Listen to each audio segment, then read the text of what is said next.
Hi, my name is Iman Ahmed, and this is my creative critical reflection.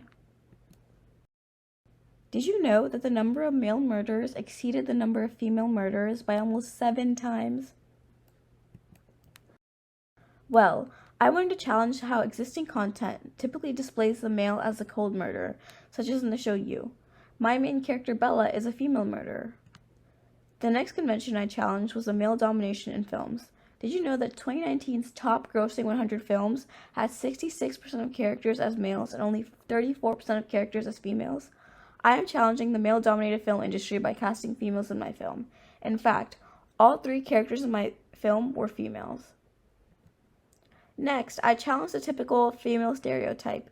Females are typically perceived as more sensitive and caring in comparison to males. Bella, as my female lead, was a ruthless character who felt no remorse for killing.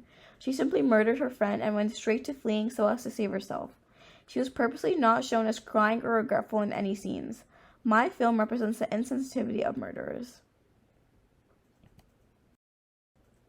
My product engages with audiences because it is a treat for people interested in horror and drama. By targeting fans of 2 different genres, the film can gain a wider fan base. Audiences would also be enticed to watch the film if a digital trailer is created and posted on different websites such as YouTube and Regal. First, my product would be released in theaters solely. After airing for a month, the film will be released on digital streaming sites such as Netflix and Hulu. After 6 months, the film will be available for purchase on DVD and for purchase online through YouTube and Google Play.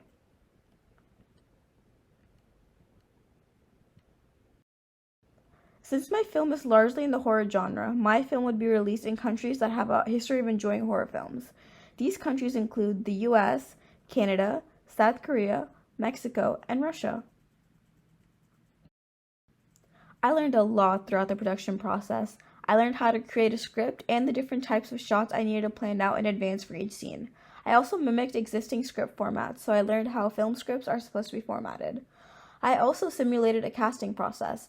I asked each of my friends to enact a scene from my film for the role I was considering them for. This gave me better insight on who would be the best fit to act in my film. Furthermore, I learned about the hurdles of creating the perfect set. With limited resources, I needed to create a setting that matched my script. I conducted location checks beforehand, such as by looking at my friend's backyard, my neighboring houses, and parks nearby.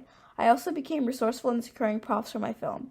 For example, I had to print out an airplane ticket online and a new identification card. On the identification card, I photoshopped a picture of my actress, Bella.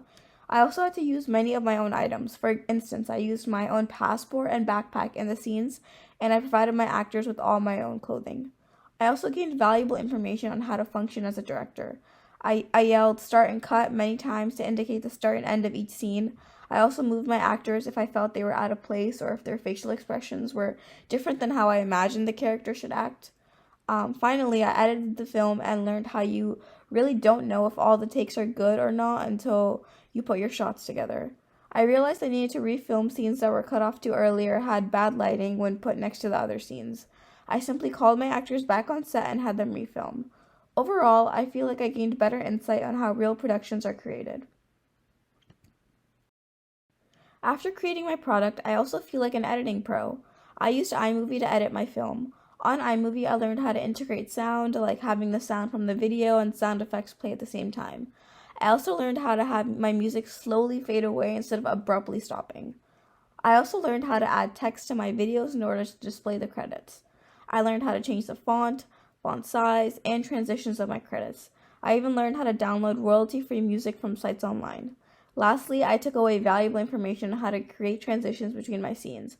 For dramatic effect, I needed to add a fade to black transition at the end of my film opening, which I learned how to do in iMovie. I even learned how to remove the default transitions after each scene because I did not like how iMovie inputted a dissolve transition after each video. I feel like I learned a lot throughout the beginning to end of my film, and I hope you enjoyed learning about my thought process as a director.